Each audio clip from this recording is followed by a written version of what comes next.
Nasimulan mo na ba ang iyong araw ng walang laman na puso? Nagising ka na ba sa pakiramdam na wala sa lugar ang lahat? Na para bang may kulang na bagay bago ka pa bumangon sa kama?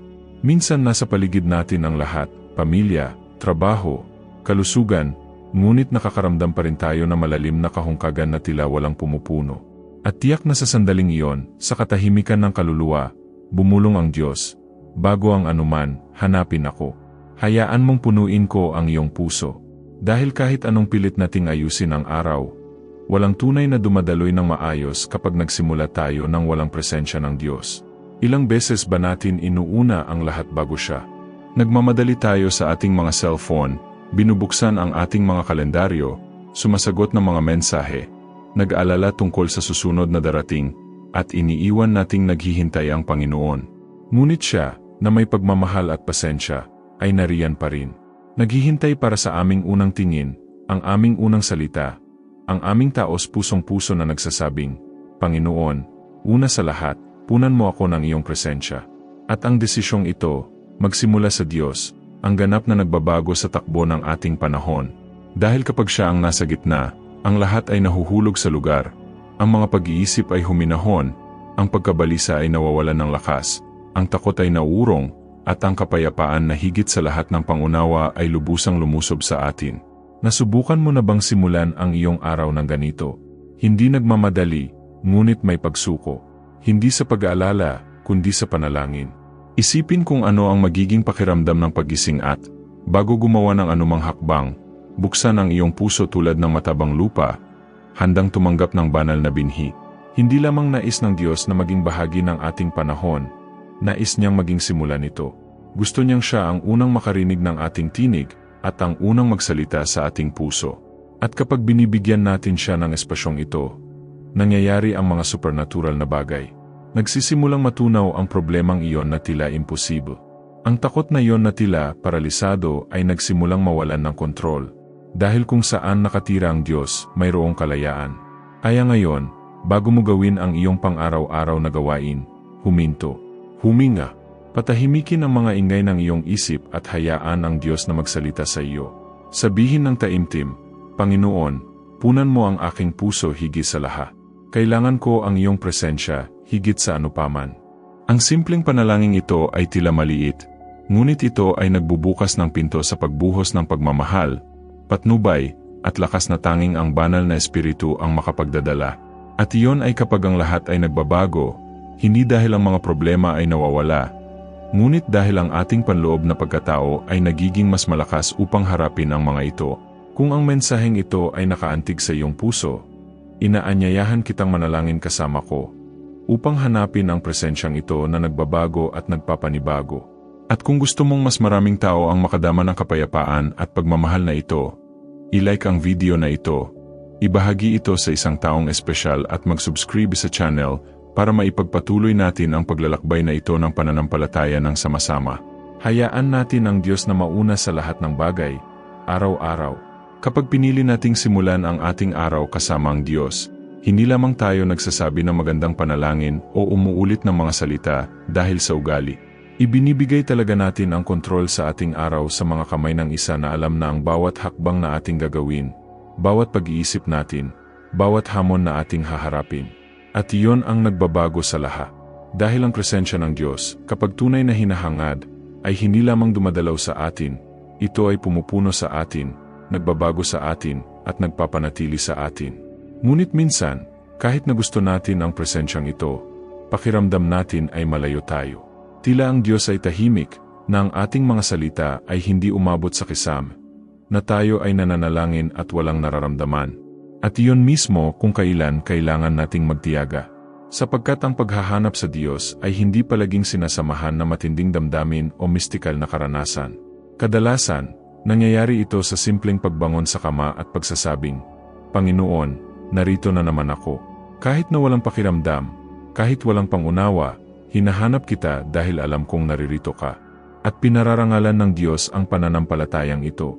Hindi siya naantig ng ating mga emosyon, kundi sa ating pagsuko. Sinasabi ng Biblia na, yaong mga naghahanap sa Panginoon ng buong puso ay makakasumpong sa Kanya. Ito ay isang pangako. Hindi ito marahil, hindi ito kung kalooban ng Diyos, ito ay isang katiyakan. Ang mga naghahanap ay makakatagpo. At ang paghahanap na ito ay kailangang maging pare-pareho, sinadya, at taos puso. Madaling hanapin ang Diyos kapag ang lahat ay mahirap, kapag kailangan natin ng isang himala. Ngunit ano ang tungkol sa mga ordinaryong araw? Sa mga araw na nagigising na lang tayo sa tunog ng alarm clock at sa pagmamadali ng ating routine. Sa mga araw na ito na mas mahalaga ang pagpapatunay ng ating katapatan. Sapagkat ang paghahanap sa Diyos muna at pangunahin ay isang tahimik na pagpapahayag na siya ay mas mahalaga kaysa sa anumang pangako o responsibilidad. Napansin mo na ba kung paano ang mga araw na nagsisimula sa panalangin ay may ibang ritmo? Hindi dahil maayos ang lahat, ngunit dahil nagbabago ang paraan ng ating reaksyon sa mga sitwasyon. Ang ating mga puso ay nagiging mas magaan, ang ating mga isipan ay nagiging mas malinaw, ang ating mga kaluluwa ay nagiging mas kalmado. At nangyayari ito dahil inuuna natin ang Diyos. Kapag nauna siya, lahat ng iba pa ay nahuhulog din sa lugar. At kahit na ang hindi inaasahang mga katok sa aming pinto, hindi kami nawalan ng pag-asa dahil alam namin na naibigay na namin ang lahat sa kanyang mga kamay. Ngayon, tinatawag ka ng Diyos sa lapit na ito. Sa banal na gawain ito kung saan siya ang unang kaisipan, ang unang salita, ang unang pagsuko. Huwag hayaang mapatay ng pagod, pagmamadali, o mga problema ang alab ng iyong paghahana. Kahit na naligaw ka, kahit na matagal mo nang isinantabi ang panalangin, ngayon ang tamang panahon para magsimulang muli. Hindi tinitingnan ng Diyos kung gaano ka nagkamali o naligaw. Nakatingin siya sa iyo ngayon. At ang iyong ngayon ay maaring maging panimulang punto para sa isang buhay na higit na puno ng kanyang presensya. Kaya huminto, huminga na malalim at sabihin ng may pananampalataya, Panginoon, punuin mo muna ang aking puso at higi sa lahat. Hindi ko lang gustong mabuhay sa mga araw. Gusto kong mamuhay sa iyong presensya. Gabayan mo ako, suportahan mo ako at baguhin ako mula sa simula ng aking araw. At kung ang panalangin ito ay may katuturan sa iyo, huwag itago ito sa iyong sarili. Ikalat ang binhing ito. Ibahagi ito sa isang taong nangangailangan ng bagong simula. I-like ang video na ito at mag-subscribe sa channel para patuloy na makatanggap ng mga salitang magpapakain sa iyong kaluluwa. May isang bagay na malalim na nagbabago tungkol sa paggawa ng Diyos na ating unang pinili, hindi ang ating huli. Kapag hinahangad natin ang Panginoon bago ang anumang desisyon, bago ang anumang pag-uusap, bago ang anumang pangako, inihahayag natin na siya ang, sa katunayan, ang sentro ng ating buhay at hindi lamang isang taong malalapitan natin sa mga sandali ng desperasyon. At alam mo ba kung ano ang pinakamaganda?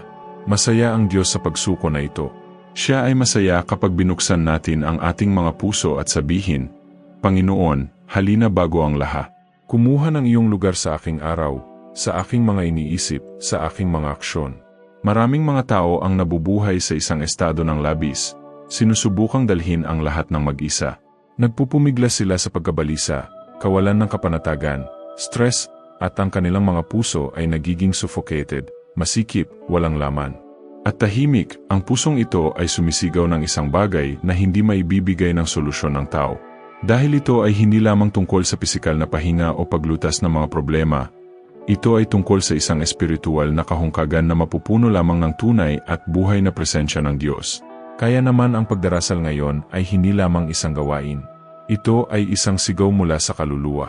Isang malalim na kahilingan, Panginoon, punuin mo muna ang aking puso, dahil kung mayroon ako, maaari kong harapin ang anuman. Hindi natin kailangang nasa simbahan para maranasan ang presensyang ito. Hindi namin kailangang maghintay para sa isang serbisyo o isang espesyal na sandali. Ang Diyos ay kung saan mayroong sinseridad. Siya ay kung saan mayroong isang wasak, handa, mapagpakumbabang puso. At sa lapit na ito ay inihahayag niya ang kanyang pag-ibig na nagpapagaling ng mga lumang sugat, na nagpapanibago ng pag-asa at nagpapasigla sa layunin. Minsan iniisip natin na kailangan nating gumawa ng mga dakilang bagay para mapasaya ang Diyos. Ngunit sa totoo lang, ang gusto lang niya ay ang sumuko nating puso. Isang pusong kumikilala, wala ako kung wala ka. Kailangan kita bago ang lahat. At kapag tayo ay namumuhay ng ganito, na ang ating mga puso ay puno ng Diyos mula sa pinakaunang liwanag, nagsisimula tayong makakita ng buhay na may iba't ibang mga mata.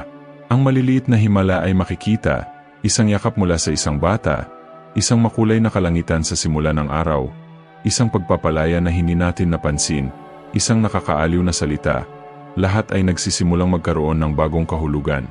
Dahil ang presensya ng Diyos ay nagbabago sa paraan ng pagtingin natin sa mundo. Inihahanda tayo nito na harapin ang mga hamon, pinalalakas tayo sa harap ng pagkawala, at hinihikayat tayo kahit na tila hindi tiyak ang landas. At ang presensyang ito ay nagsisimula sa isang simpleng pagpili. Unahin siya, araw-araw. Kaya, sa ngayon, nasaan ka man, gawin ang pagpipiliang iyon. Bago ka sumuko sa mga hinihingi ng araw, bago ka tumingin sa orasan at mag-alala tungkol sa iyong mga pangako, piliin na tumingala. Piliing hanapin ang isa na hinding-hindi ka pababayaan, ang isa na higit na nakakakilala sa iyong puso kaysa sa iyo. Sabihin, Panginoon, halika, punuin mo ako sa iyo. Hindi ko na gustong mamuhay sa espiritual na mga mumo. Nais kong mapuspos ng iyong presensya bago ang lahat. Kung ang panalangin ito ay nagsalita sa iyong puso, kung may naantig sa loob mo, huwag pansinin ang tawag na ito. Linangin ang apoy na ito. Palakasin ang iyong espiritual na buhay araw-araw.